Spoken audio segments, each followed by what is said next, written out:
My name is Hazel, and am 28 years old. I'll never forget standing in front of that three-way mirror at the bridal boutique, wearing the ugliest beige dress I'd ever seen.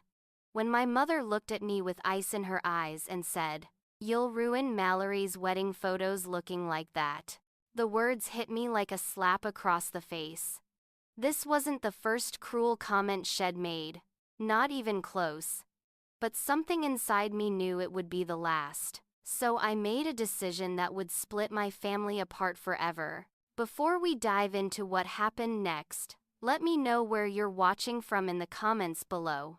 And if you've ever felt invisible in your own family, go ahead and hit that like button. Trust me, you'll want to subscribe because this story gets wild.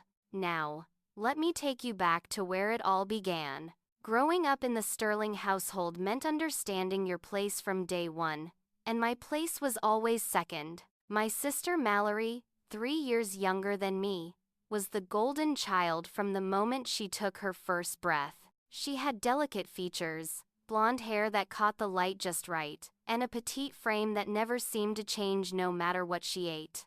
I, on the other hand, was taller, curvier, with auburn hair that my mother said lacked Mallory's sunshine quality.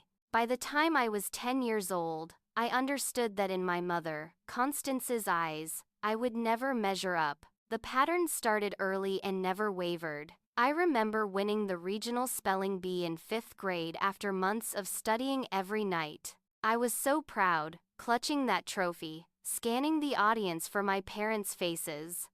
They weren't there. My father Warren had forgotten to put it on the calendar, and my mother was at Mallory's dance recital where my sister earned a participation ribbon for a routine she'd barely practiced. When I got home that night, there was a cake on the table with Mallory's name on it. My trophy went on a shelf in my room where nobody ever saw it. 3 months later, when Mallory got that participation ribbon, my parents threw her a pizza party and invited the whole extended family to celebrate her dedication to the arts. Middle school brought more of the same invisible treatment. I made the honor roll every single semester, brought home report cards filled with perfect grades, and my mother would glance at them and say that's nice before returning to whatever she was doing. Mallory barely scraped by with passing grades, and when she managed to pull her grade point average up to a 2.5, my parents bought her a new laptop and told everyone how proud they were that she was trying her best.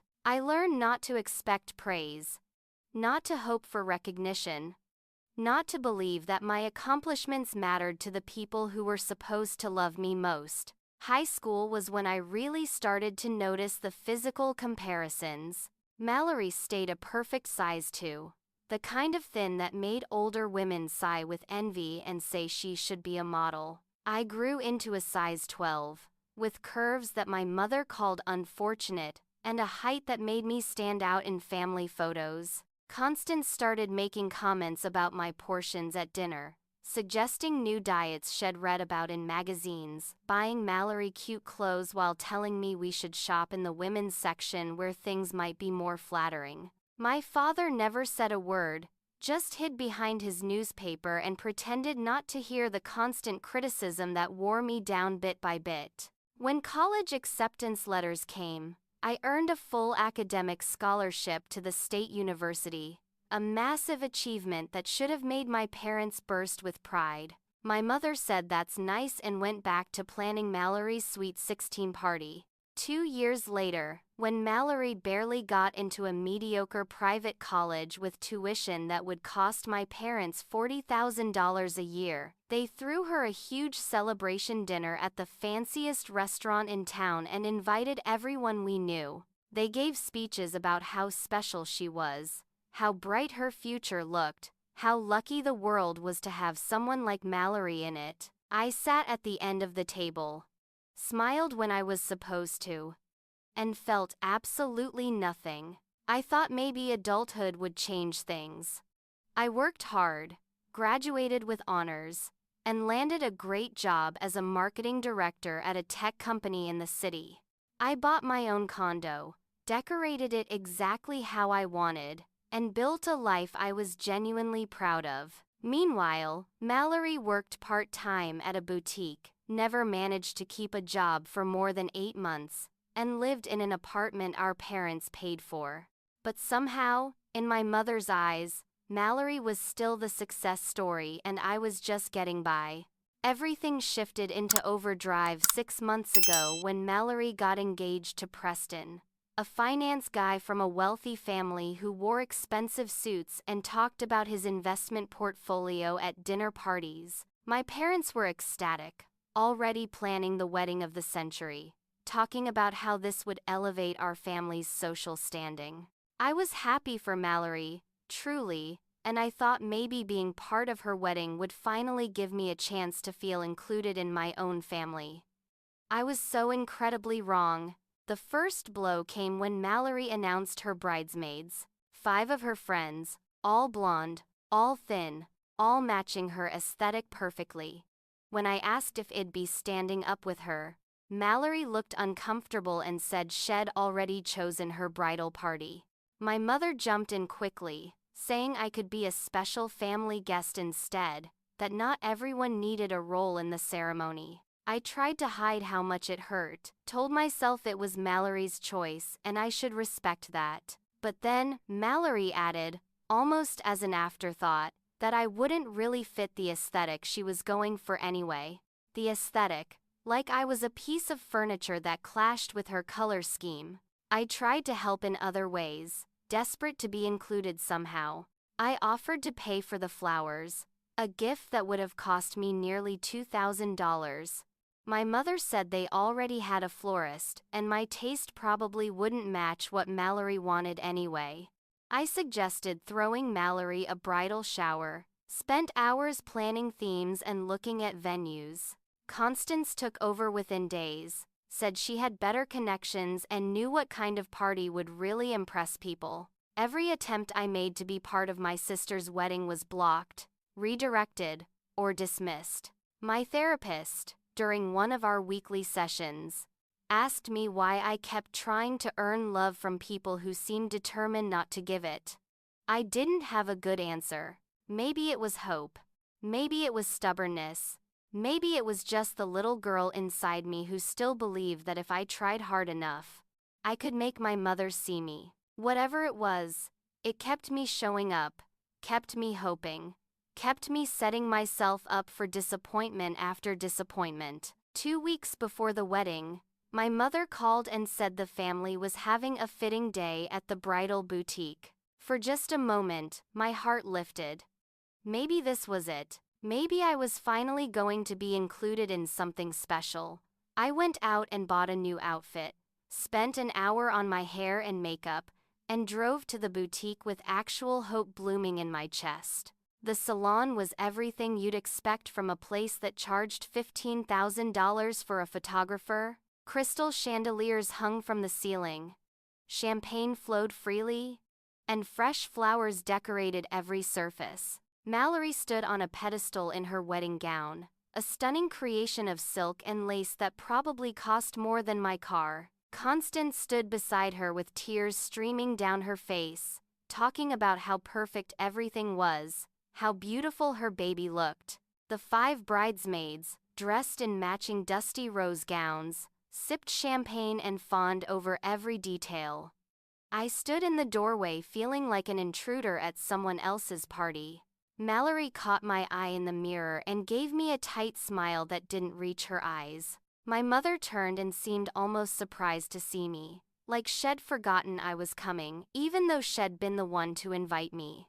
I asked what I should wear as a guest, trying to sound casual, trying not to let them see how much it hurt to be on the outside looking in at my own sister's wedding celebration. Constance's face lit up in a way that should have warned me. She said they'd already picked something out for me, that they wanted the family photos to be cohesive and they'd chosen something appropriate. A sales assistant disappeared into the back and returned with a garment bag. When she unzipped it, I felt my stomach drop. The dress was beige, shapeless, with a high neckline and long sleeves that would have looked matronly on someone twice my age. It was the kind of dress you'd wear if you were trying to disappear, if you wanted to blend into the wallpaper and hope nobody noticed you existed. The assistant handed it to me with an apologetic look in her eyes that told me she knew exactly how awful this was. I took it to the dressing room, my hands shaking slightly as I hung it up and stared at it. The tag said it was 2 sizes smaller than what I normally wore. I tried it on anyway, struggling with the zipper, feeling the fabric strain across my hips and pull tight across my chest. When I finally got it zipped, I looked in the mirror and barely recognized myself. I looked uncomfortable, squeezed in, utterly miserable. I stepped out to show my mother, still hoping maybe there was some mistake. Maybe they'd ordered the wrong size and we could fix this. Constance circled me like a shark, her lips pressed into a thin line of disapproval. She reached out and tugged at the fabric, making small tisking sounds. Then she said I'd need to lose at least 15 pounds before the wedding or the dress wouldn't photograph well. She reminded me that Mallory's photographer cost $15,000 and they couldn't have me ruining the aesthetic they'd worked so hard to create. She told me I should just stand in the back during family photos anyway, that way my height wouldn't throw off the composition. I tried to speak up, tried to tell her this was hurtful. My voice came out smaller than I wanted, less confident than I'd practiced in therapy. I said this felt deliberately unkind, that I'd never asked to be the center of attention, but I also didn't want to be treated like something to hide.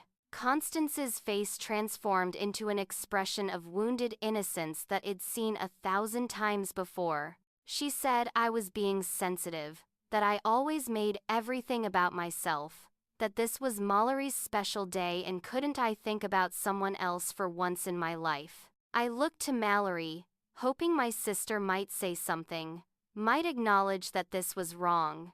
She was examining her manicure, deliberately avoiding eye contact. The bridesmaids had gone quiet, watching the scene unfold with the kind of fascinated discomfort people get when they're witnessing a family drama. My mother continued, her voice rising slightly, saying she and my father had always treated us girls equally, that any problems I had were in my own head, that maybe I should talk to someone about my persecution complex. I walked out of the dressing area and found my father sitting in the waiting room, reading the newspaper like he always did when uncomfortable situations arose. I tried to talk to him, tried to get him to see how wrong this was. Warren looked at me over the top of his reading glasses and said my mother knew best about these things, that I shouldn't make waves, that I should be a team player. A team player, like my own family, was a sports competition and I needed to know my position. I went back to the dressing room and stood in front of the mirror one more time, wearing that horrible beige dress that was meant to make me invisible. My mother appeared behind me, her reflection meeting mine in the glass. She placed her hands on my shoulders and said, with absolute certainty in her voice, "You'll ruin Mallory's wedding photos looking like that." Something inside me broke, not in a painful way, but in the way a chain breaks when you finally gather enough strength to snap it. I felt perfectly calm as I reached back and unzipped the dress, let it fall to the floor, and stepped out of it. I got dressed in my own clothes, gathered my purse, and walked toward the exit. My mother called after me, her voice sharp with authority, telling me not to be dramatic. Mallory said to her friends, loud enough for me to hear, that I always had to make everything about myself, that she couldn't even have one day without me causing a scene. I didn't respond. I got in my car, drove home, and felt the strangest sense of peace settle over me. That night, I sat at my kitchen table with my laptop open and typed Luxury Resorts Caribbean into the search bar. The wedding was on Saturday. I looked at flights leaving Thursday and returning Monday. I scrolled through photos of white sand beaches and turquoise water, read descriptions of oceanfront suites and spa packages that promised total relaxation. I found a 5-star resort in Turks and Caicos that looked like paradise. The suite I wanted cost $3,000 for 4 nights. I had that money saved up, originally intended as a generous wedding gift for Mallory and Preston. I stared at the booking page for a long time, my finger hovering over the confirm button. This felt reckless and selfish and completely unlike me. I'd spent 28 years being the good daughter, the one who showed up, the one who swallowed her hurt and tried harder. What would happen if I just stopped? I clicked confirm. The confirmation email arrived in my inbox with details about my Thursday morning flight, my oceanfront premium suite, and the spa package ID added at the last minute. I sat back in my chair and felt my heart pounding. I was really doing this. I was choosing myself over my family's expectations for the first time in my entire life. The rationalization came in waves. I thought about every birthday where Mallory got the party and I got a card. Every graduation where my achievements were footnotes to her participation. Every family dinner where Constance praised Mallory's outfit and suggested I might want to try wearing more flattering colors. Every time I'd bitten my tongue, smiled through the pain, and pretended their treatment didn't carve pieces out of my self-worth. If I was going to ruin the wedding photos anyway just by existing, I might as well not be there at all. I took Friday off work, telling my boss I needed a personal day. I packed sundresses and swimsuits, books I'd been meaning to read, and my favorite sandals. Deliberately, carefully, I left my phone charger at home. I wanted to disconnect completely, to exist for 4 days without the constant guilt and obligation that came with being part of my family. Then I wrote the email. I revised it a dozen times, trying to find words that were honest without being cruel, clear without being harsh. In the end, I kept it simple. Dear family, I've decided to take myself on a vacation instead of attending the wedding. I will no longer accept being treated as less than. I love you, but I love myself more. Enjoy your day. Hazel. I scheduled it to send Saturday morning at 8, giving them just enough time to panic before the 4 o'clock ceremony. Thursday morning arrived cold and gray. I stood in my bathroom at 5 in the morning, staring at my reflection and wondering if I was making the biggest mistake of my life. My hands shook as I brushed my teeth. I almost called the whole thing off 3 times while driving to the airport. At the departures curb, I actually sat in my parked car for 10 minutes, debating whether to go inside. I called my best friend Sloane, the one person who knew the whole ugly truth about my family. She answered on the second ring, her voice thick with sleep. I told her I was at the airport, that I was about to get on a plane instead of going to my sister's wedding, that I was terrified I was being selfish and horrible. Sloane was quiet for a moment, then she said something that changed everything. Hazel, you've given them 28 years. Give yourself 4 days. I got on the plane. The flight was smooth, the kind where you barely feel the ascent, and by the time we leveled out I was already feeling lighter. I looked out the window at the clouds below and thought about how far away I was getting from everything that hurt. When we landed in Turks and Caicos, the heat hit me like a warm hug, the sun so bright I had to shield my eyes. The resort was more beautiful than the photos. Palm trees swayed in the breeze. The ocean stretched out in shades of blue I didn't know existed, and the staff greeted me like I was someone important. At check-in, the woman behind the desk smiled warmly and said they'd upgraded me to an oceanfront premium suite, that they hoped I'd enjoy my stay, that if I needed anything at all I should just call. Someone actually wanted to make me happy. Someone was treating me like I mattered. My room took my breath away. Floor-to-ceiling windows overlooked the beach. A king-sized bed piled with soft white linens faced the ocean, and a bottle of champagne sat waiting with a personalized note welcoming me by name. I put my phone in the room's safe, watched the email scheduled to send in less than 24 hours, and closed the door. For the next 4 days, I was unreachable.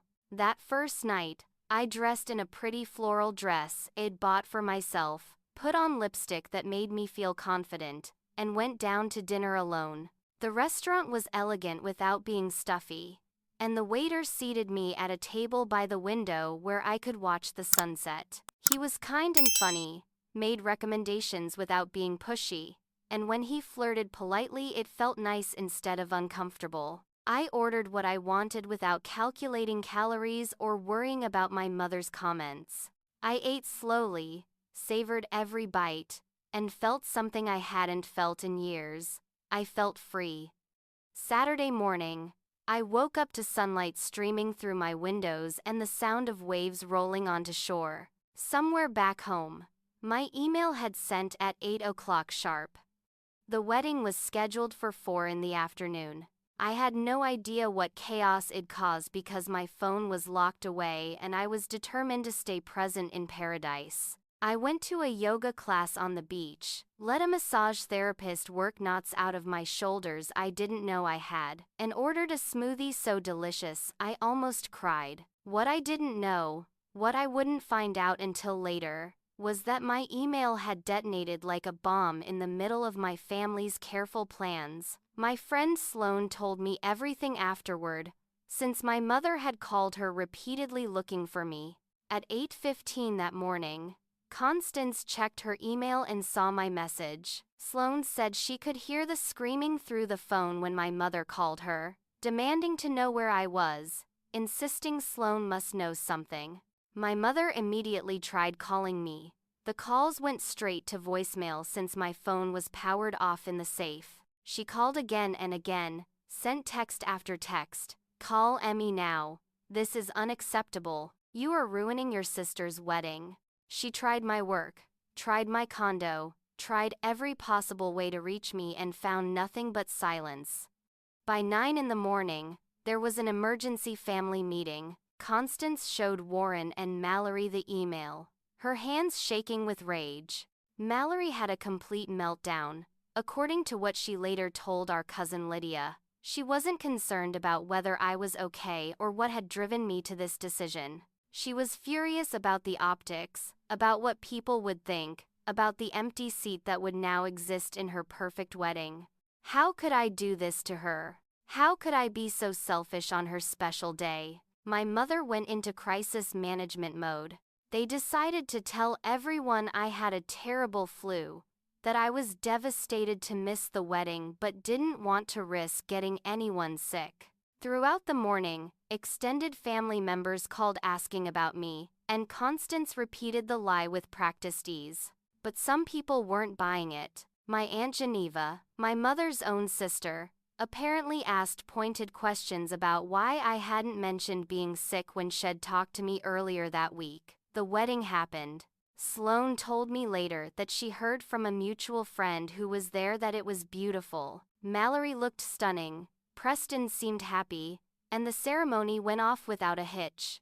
During family photos, something interesting happened. Instead of looking stressed about my absence, my mother and Mallory seemed almost relieved.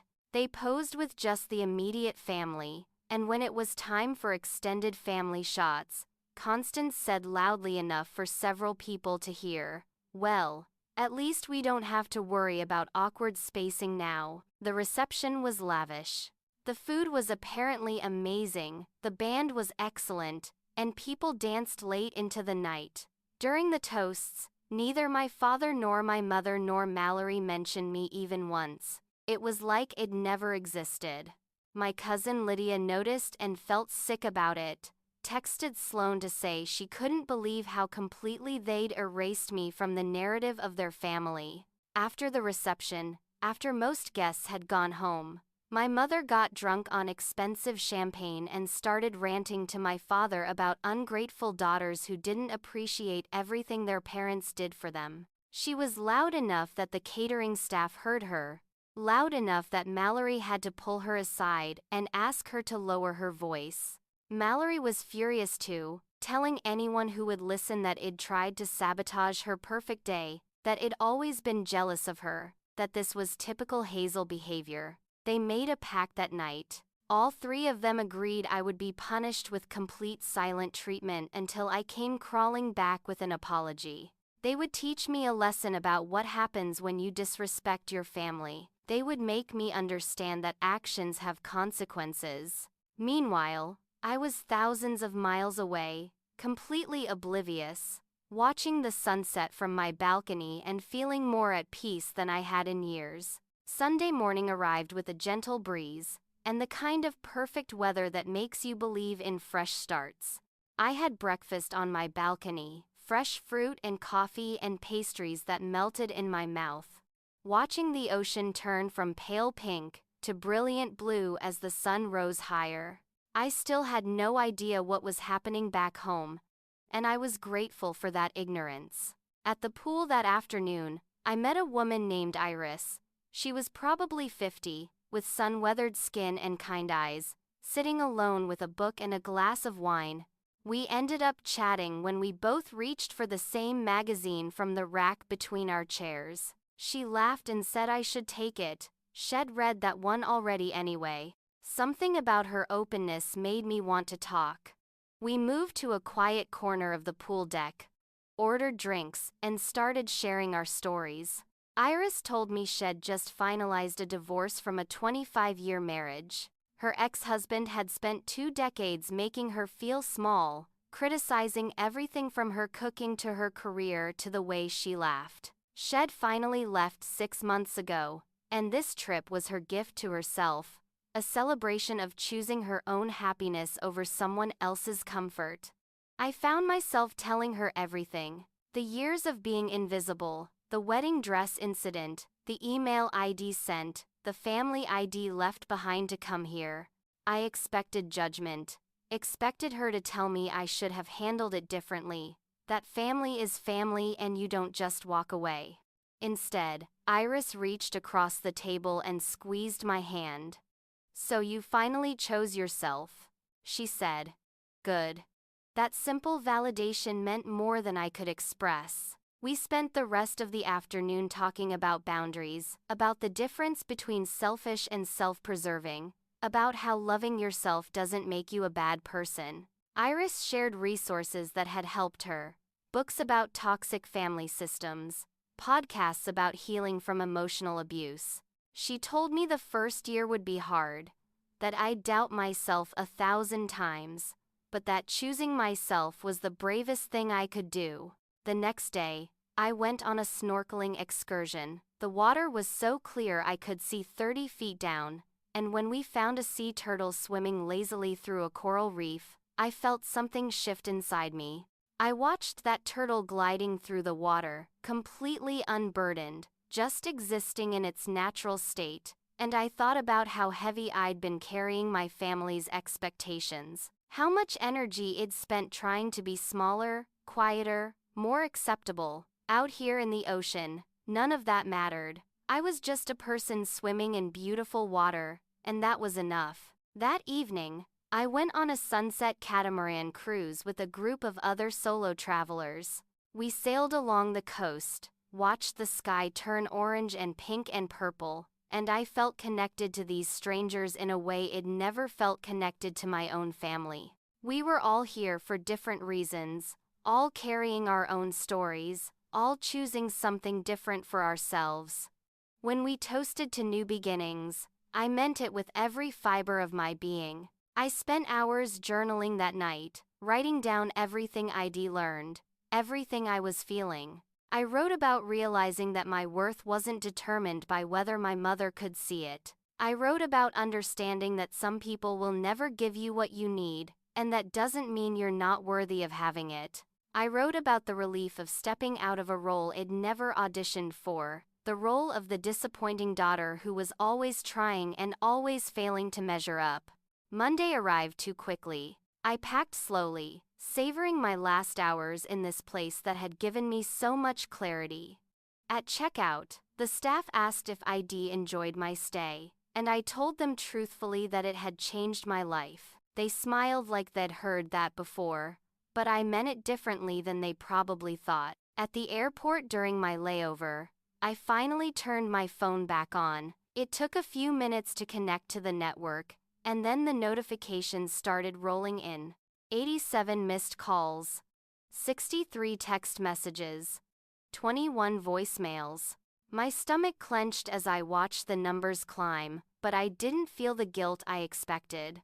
Instead, I felt curious about what they said, like I was reading someone else's messages. My mother's texts formed a timeline of escalating rage. The first few were demanding, insisting I call immediately. Then they turned accusatory, calling me selfish and cruel. By the end, they were threatening, telling me not to bother coming to family events anymore, that I'd made my choice and now I had to live with it. Not once did she ask if I was okay. Not once did she wonder why I'd felt the need to leave. Mallory's messages were shorter but equally cold. You tried to ruin my wedding. I can't believe you're my sister. You're dead to me. Again, no concern, no curiosity about what had driven me to this point. Just anger that I'd dared to prioritize my own well-being over her perfect day.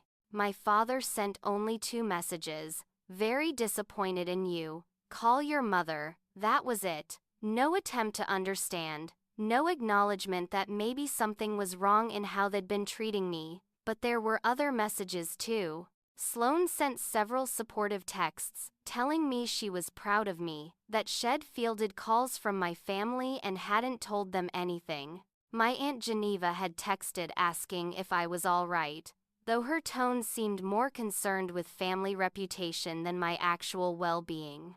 And my cousin Lydia sent a long message saying she'd been at the wedding, had seen how they'd erased me so easily, and that she understood why I'd left.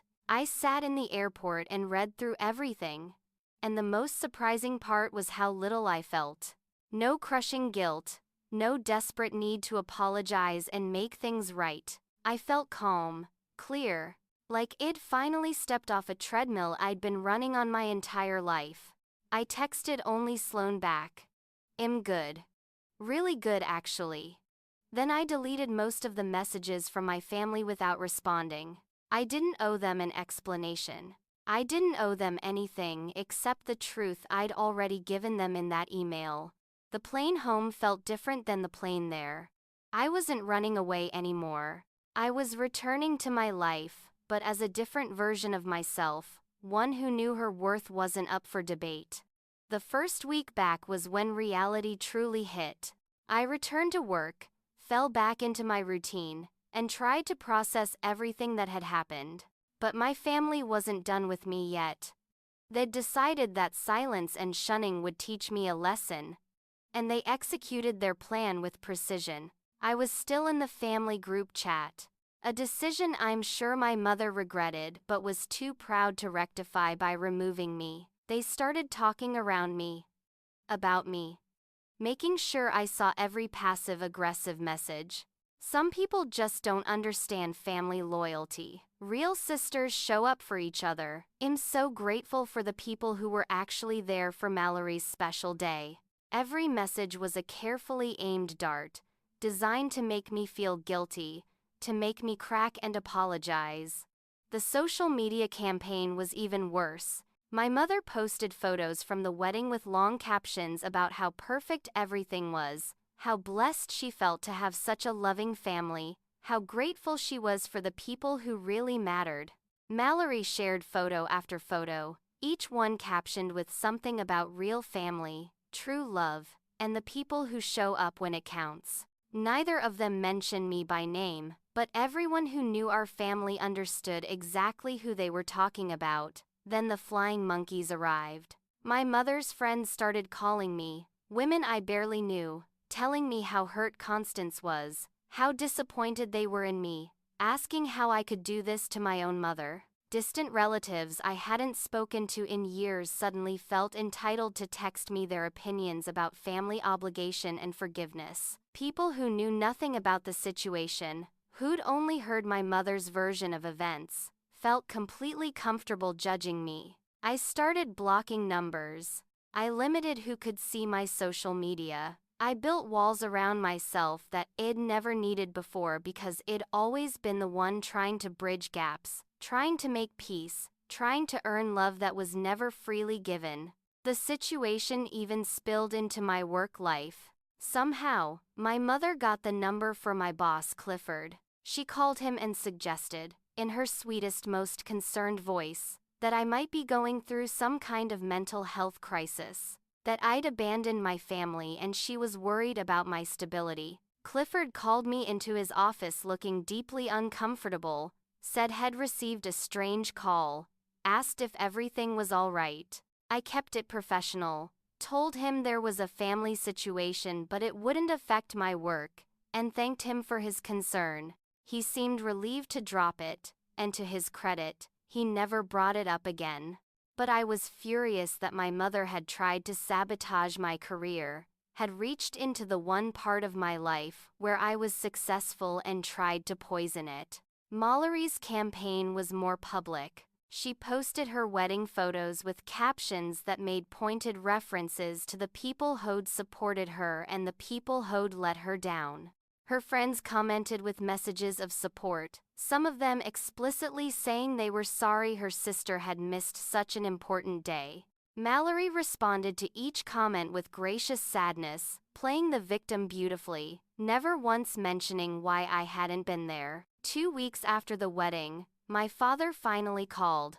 It was the first direct contact from him since I'd gotten back, and for a moment I hoped maybe he was reaching out to actually talk, to understand. Instead, he launched into a lecture about how hurt my mother was, how I needed to apologize, how family didn't treat each other this way. When I tried to explain my perspective, tried to tell him about years of being treated as less than, he cut me off. "You're being dramatic, Hazel," he said, his voice tired and annoyed. "Your mother loves you girls equally.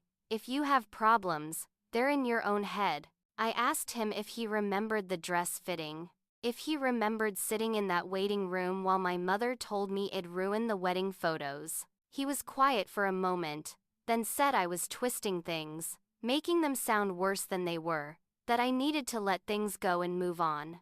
I hung up on my own father for the first time in my life. My hands were shaking, but I felt oddly proud of myself for ending a conversation that wasn't serving me. Then came the email from my mother, a long manifesto about everything she'd supposedly done for me over the years. She listed paying for my college, ignoring the fact that I'd had a full scholarship and had taken out loans in my name for living expenses. She mentioned letting me live at home during summer breaks, conveniently forgetting she'd charged me rent, while Mallory stayed for free. She brought up a $50 check they'd given me for graduation, framing it as this grand, generous gesture. Every single thing she listed was either untrue or wildly exaggerated, and it was fascinating to see how completely she'd rewritten our history. In her version of events, she was a devoted mother who'd sacrificed everything, and I was an ungrateful daughter who'd never appreciated her blessings. The email ended with a demand that I apologize to Mallory for ruining her wedding day. I read it twice, saved it in a folder, and didn't respond. My therapist had told me that people like my mother would never accept responsibility, would always twist reality to maintain their narrative. Seeing it play out so clearly was almost educational. I threw myself into therapy during this time. My sessions with Dr. Raymond Palmer became a lifeline, a place where I could process everything without judgment. He helped me understand narcissistic family systems, the roles people play, why it'd been chosen as the scapegoat while Mallory got to be the golden child. He recommended books, gave me frameworks for understanding my experiences, validated feelings I'd been told my whole life were invalid. I joined a support group for adult children of narcissistic parents. Hearing other people's stories, realizing I wasn't alone in this experience, was incredibly healing. We shared strategies for dealing with flying monkeys, for holding boundaries, for managing the guilt that came with choosing ourselves over family expectations. These strangers understood me better than my own family ever had. 3 weeks after the wedding, I got a text from my Aunt Geneva asking if we could meet for coffee. She said she wanted to understand my side of things, that she'd always cared about me and wanted to help bridge the gap between me and my mother. I was hesitant, Geneva was Constance's sister, and they'd always been close. But she'd been kinder to me over the years than my mother had, and I desperately wanted someone from my family to understand. We met at a coffee shop downtown on a Wednesday afternoon. Geneva ordered a latte and looked at me with what seemed like genuine concern. She asked me to tell her what had happened, why I'd missed the wedding, what had driven me to such a drastic decision. I was careful at first, testing the waters, but she seemed so sympathetic that I found myself opening up. I told her about the years of comparison, the constant criticism about my body and my achievements. I told her about the dress fitting, about standing in front of that mirror while my mother told me it'd ruin the photos. I told her about feeling invisible, about watching Mallory get praised for mediocrity while my accomplishments were ignored. Geneva nodded, made sympathetic sounds, told me that must have been so hard. She asked questions that seemed thoughtful, that made me think she was really trying to understand. How long had I felt this way? Had I tried talking to Constance about it? What did I hope would happen now? I answered honestly, feeling relieved that finally someone in my family was listening, was taking my experience seriously. We talked for almost 2 hours, and when we parted ways, Geneva hugged me and said she'd try to help smooth things over. 2 days later, everything exploded. The family group chat, which had been quiet for a few days, suddenly lit up with a message from my mother. Geneva told me about your lies, Hazel. I can't believe you're inventing stories about abuse to justify your behavior. This is truly sick. My blood ran cold as I read the message and the ones that followed. Geneva had apparently gone straight to Constance and told her everything I'd said, but twisted to make me sound unstable and vindictive. According to Geneva's version, I'd claimed I was abused, that I'd made up elaborate stories about being mistreated, that I was jealous of Mallory and had been for years. She'd taken my vulnerable honesty and weaponized it against me. I called Geneva immediately, my hands shaking with rage and hurt. She answered on the third ring, her voice cautious. I asked her how she could do this, how she could pretend to care and then betray my trust so completely. She got defensive immediately, said she was trying to help the family heal, that someone needed to make me take responsibility for my actions. Constance is my sister, Geneva said, her voice going cold. Blood is thicker than water, Hazel. She needed to know what you're saying about her. I was so angry I could barely speak. The full quote is, "The blood of the covenant is thicker than the water of the womb." I told her. It means chosen bonds are stronger than family. And am choosing not to have people like you in my life anymore. I hung up and blocked her number immediately. Then I sat on my couch and cried. Not because I was sad, but because I was furious at myself for being naive enough to trust her. I should have known better. I should have remembered that in my family, loyalty to the system always trumped truth. The next day, I got a text from my cousin Lydia, Geneva's daughter. I'm so sorry about my mom. I know what you're saying is true. I've seen it. We met for lunch the following week, and Lydia told me her own story. Her mother did similar things to her, undermined her confidence, criticized her choices, compared her unfavorably to others. Lydia had gone low contact with Geneva about a year ago, and her mental health had improved dramatically. She explained that this behavior was generational, that our grandmother had treated Geneva this way, and Geneva had learned to survive by becoming like her mother. Constance had learned the same patterns. They were repeating cycles of emotional abuse without even realizing it, and anyone who tried to break the cycle became the enemy. Lydia gave me resources, phone numbers for therapists who specialized in family trauma, links to articles about narcissistic family systems. More importantly, she gave me validation. She'd been at the wedding, had watched how easily they'd erased me, had heard the passive-aggressive comments about my absence. She told me I'd done the right thing by leaving, that I deserved better than what they were offering. About a week later, I came home from work to find my mother sitting in my living room. My heart nearly stopped. I asked her how she'd gotten in, though I already knew the answer. She'd kept a key from years ago when she'd helped me move in, and she'd never given it back. I'd never thought to ask for it because I'd never imagined she'd use it to invade my space. Constance stood up, her face set in lines of righteous anger. She said we needed to talk about my behavior, that things had gone too far, that I was tearing the family apart. I asked her again how she'd gotten into my home. She waved the question away like it was irrelevant, said she was my mother and she had a right to check on me when I was clearly having some kind of crisis. I held out my hand. "Give me the key." She looked shocked, like she couldn't believe I was serious. She refused, said she needed to be able to check on me, that she was worried about me. I pulled out my phone and said very clearly, "Give me the key right now, or I call the police for trespassing." Her face went through several expressions, shock and disbelief and then rage. "You'd call the police on your own mother." Her voice was shrill, loud enough that my neighbors could probably hear.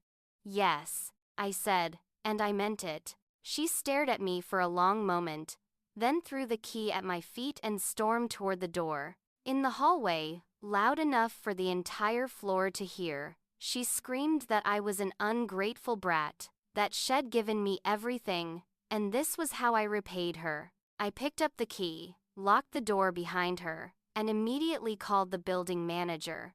I changed my locks that same day, and filed a no trespass order with building security. My hands shook while I did it, but I felt powerful. I felt like I was finally protecting myself the way I should have been protected all along. That night, I let myself grieve, not for my mother as she was, but for the mother I'd always wished I had. The one who would have celebrated my achievements, who would have made me feel beautiful, who would have loved me without conditions. I grieved the family I'd deserved and never gotten, and I made peace with the fact that they would never change.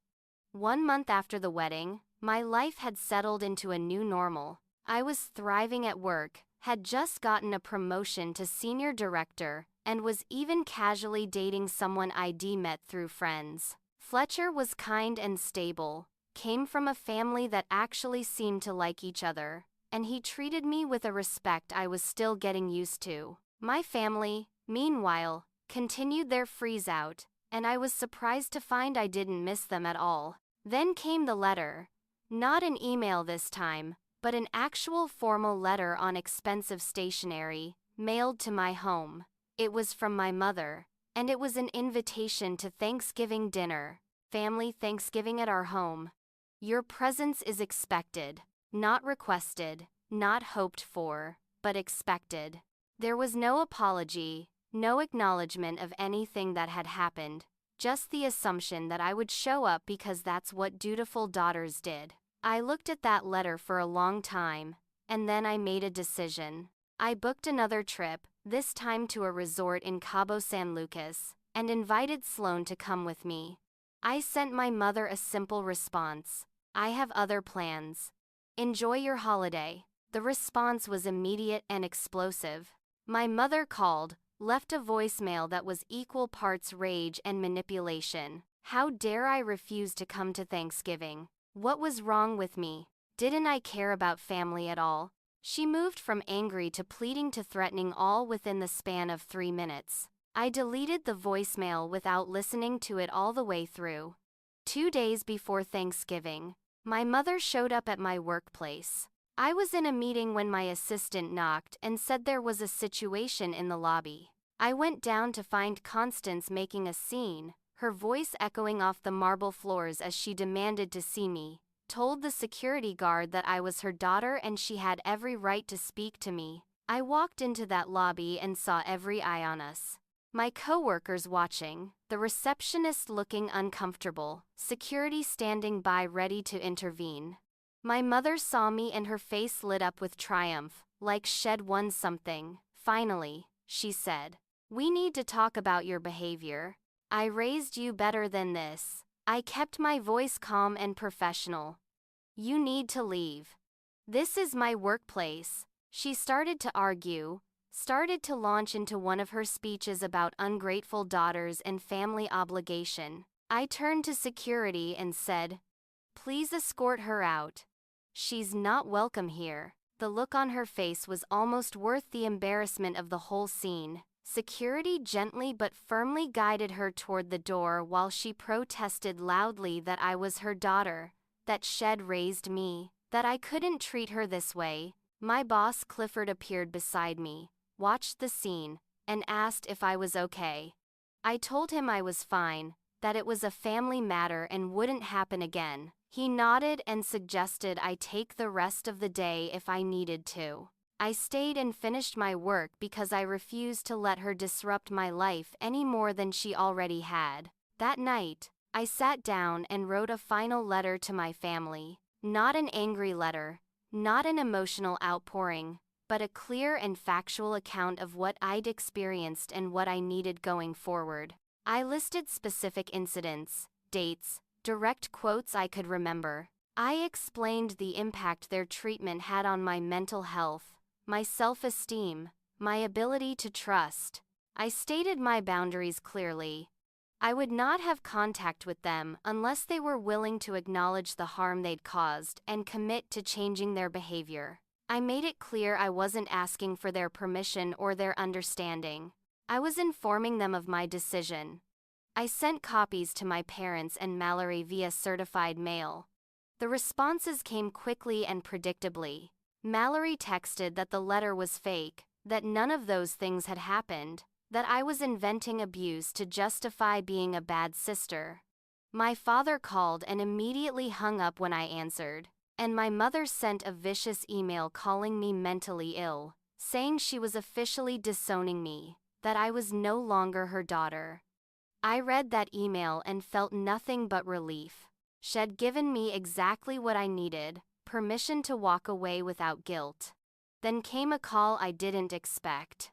My uncle Sherman, my father's brother who I rarely saw because had distanced himself from the family years ago, asked to meet me for coffee. Had gotten a copy of my letter from Lydia, who thought he should see it. Sherman told me had watched how my mother treated me since I was a child, that had stopped coming to family events because he couldn't stand to witness it anymore. He validated everything I'd experienced, confirmed that I wasn't crazy or overly sensitive, that what I'd endured was real and wrong. He also told me something I hadn't known. My grandmother had treated my mother exactly the same way my mother treated me. Constance had been the scapegoat in her family, constantly criticized and compared to her sister. The difference was that instead of breaking the cycle, she'd become like her own mother, inflicting the same pain on me that she'd once suffered. Thanksgiving arrived, and Sloane and I were on a beach in Mexico, drinking margaritas and watching the sunset. I got a text from Mallory that said, "Mom's crying. Hope you're happy." I looked at that message, thought about responding, and then just deleted it.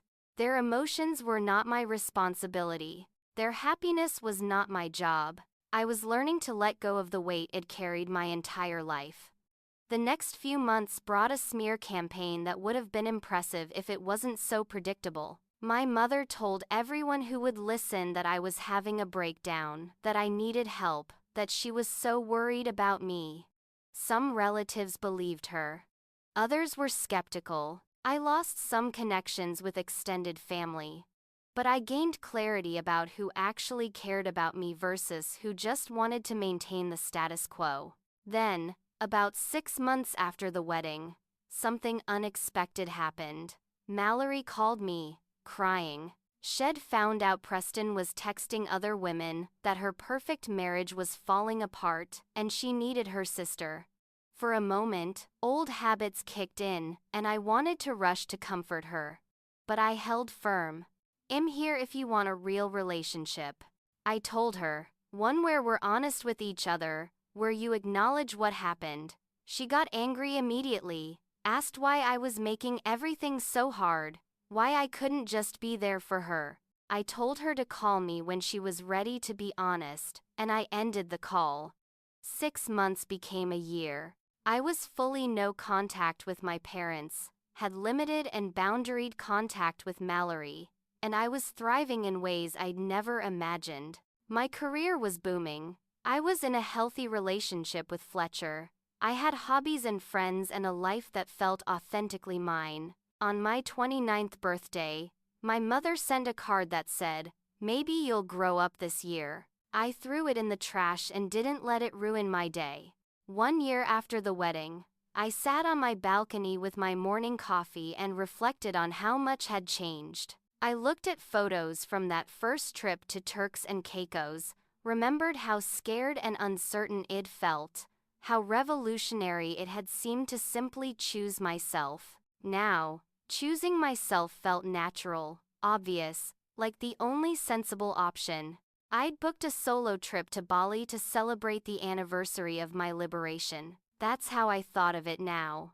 Not as the time I missed my sister's wedding, but as the moment I freed myself from a lifetime of diminishment. The healing journey hadn't been linear or easy, but it had been worth every difficult moment. Therapy had given me frameworks for understanding my family dynamics. It learned terms like scapegoat and golden child, understood narcissistic family systems, recognized that it'd been seeking approval from people who were fundamentally incapable of giving it in healthy ways. It worked through childhood trauma, adult disappointments, and the grief of accepting that my family would never be what I needed them to be.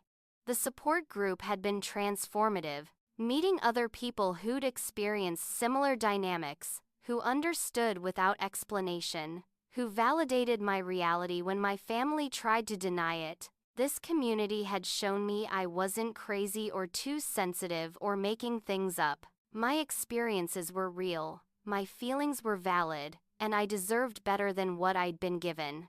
My relationship with Fletcher had opened my eyes to how healthy families functioned. The first holiday I spent with his parents, I'd been shocked by the warmth, the genuine interest they showed in my life, the way they complimented me, and meant it. His mother had told me I looked beautiful in my dress, and I'd excused myself to cry in the bathroom because kindness from a mother figure felt so foreign and overwhelming.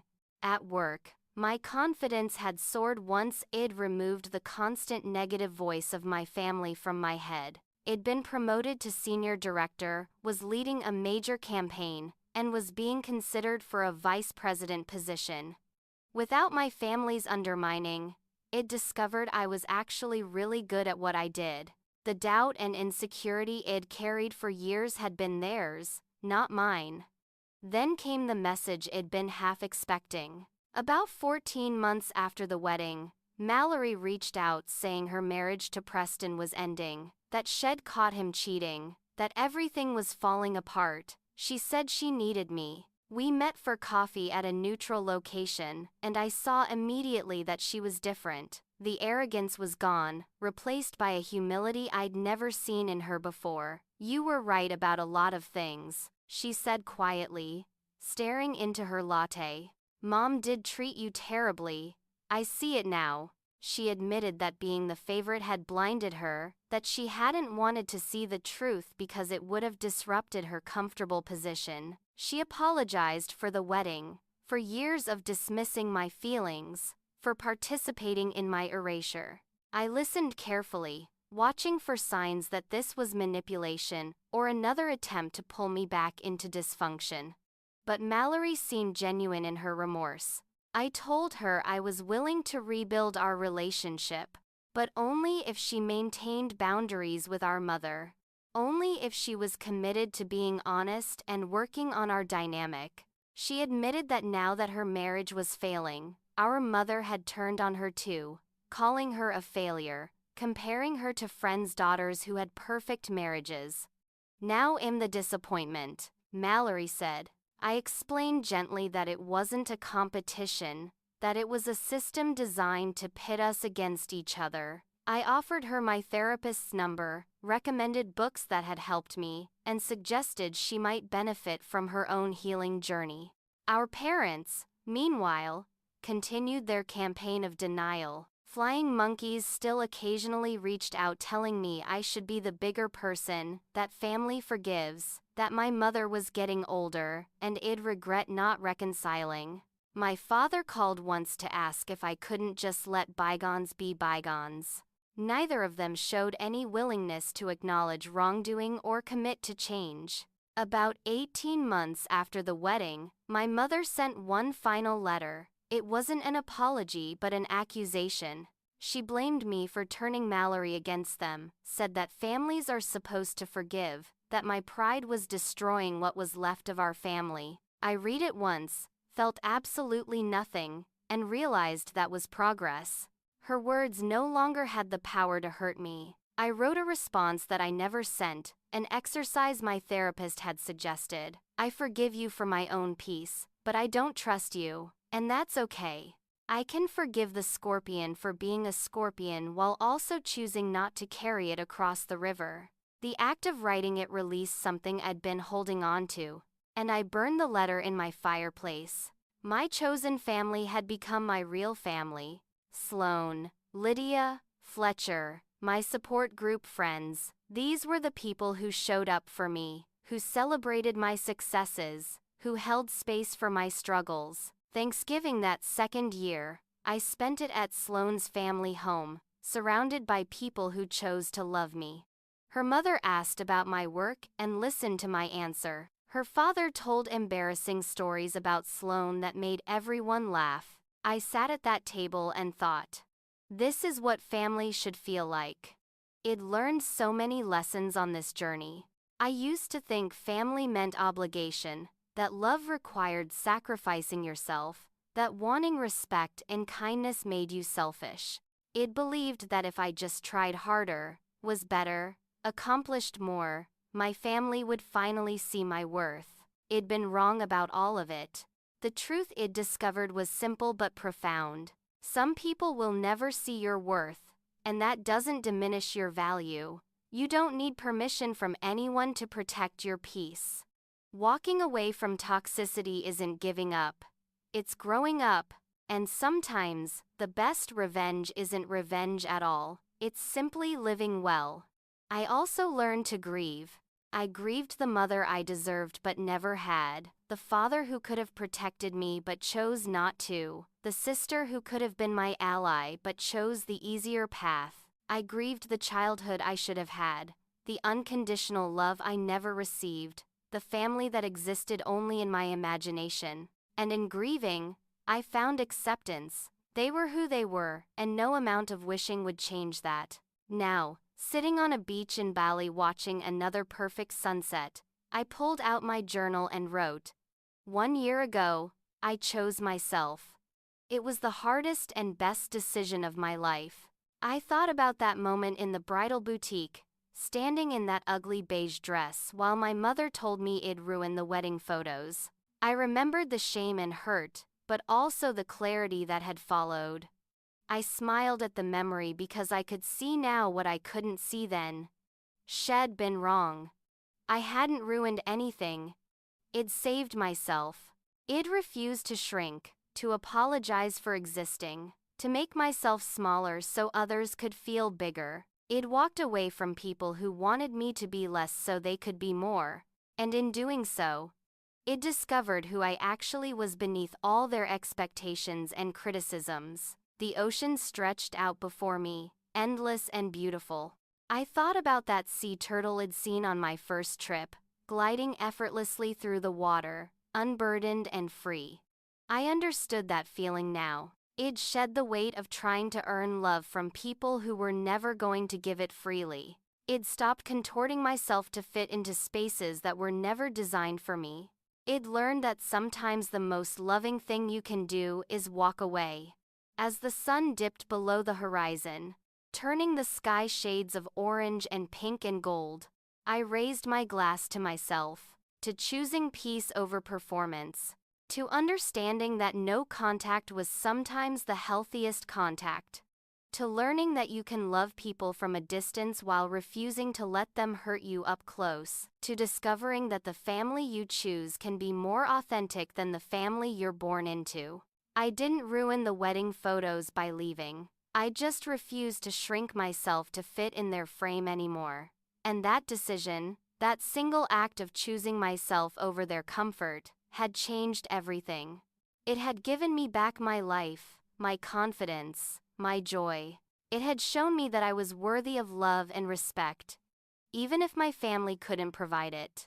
It had taught me that sometimes the bravest thing you can do is simply walk away. The waiter came by to refill my glass, and I thanked him with a genuine smile. Tomorrow I'd explore temples and rice terraces, maybe get a massage, definitely watch another sunset. But right now, in this moment, I was exactly where I needed to be. Free, whole, and finally, beautifully myself. So here's my question for you. Have you ever had to choose yourself over family expectations? Have you walked away from people who made you feel small, even when everyone else said you should stay? Drop your stories in the comments below because I know I'm not alone in this, and maybe your story will help someone else who's struggling with the same decision. If this resonated with you, please hit that like button and subscribe for more real stories about setting boundaries and choosing yourself. Share this with someone who needs to hear that it's okay to walk away from toxicity, even when it comes from family. Thank you so much for listening to my story, and I hope it gave you permission to put yourself first when you need to. Remember, you deserve to be treated with kindness and respect, always. Until next time, choose yourself.